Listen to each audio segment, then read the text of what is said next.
Okay, Galveston was hit hard today. Devon Roming is in our weather tracker. Are you out at the west end now, Devon, or what?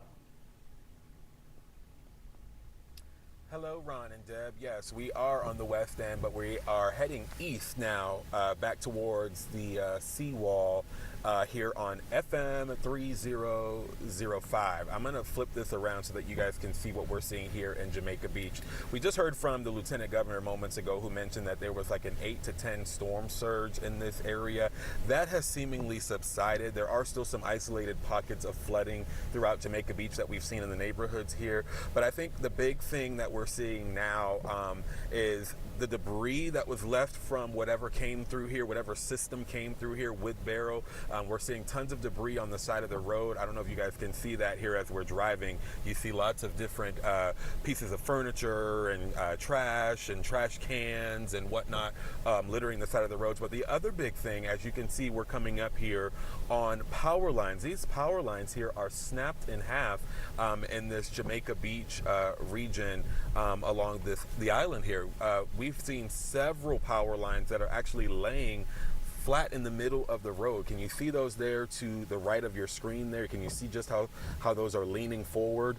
It's going to be a while before folks in this area have power, because this is the scene as we travel down this area. I mean, these power lines are just snapped right in half in some spots as those strong winds that we saw gusts upwards of 70 to 80 miles an hour in this area. So it's no surprise that we're seeing the extent of the damage that we're seeing as we travel along this highway. We're going to take our time getting back here because in a couple miles as we're heading east into back to Galveston here, back to the seawall, there are still some of those power lines that are laying flat in the middle of the highway here. But again, we saw sidings that were ripped off from homes, and there were some debris, like we said, coming as we're heading east. There was some debris on the side of the roads. We also saw up on the seawall, we saw apartments that had some of their roofs torn apart, and complete balconies that had completely fallen off of some of the apartments that are there along the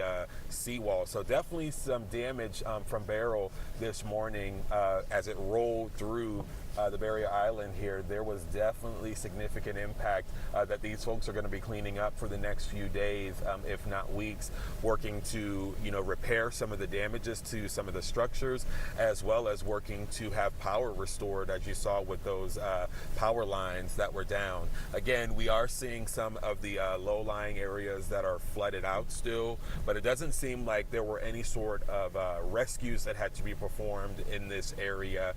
We haven't seen any first responders or anything just yet here on the west end, but we are seeing people. There were people that were out at their homes and whatnot, that were walking around taking in some of what was left from Beryl's wrath here.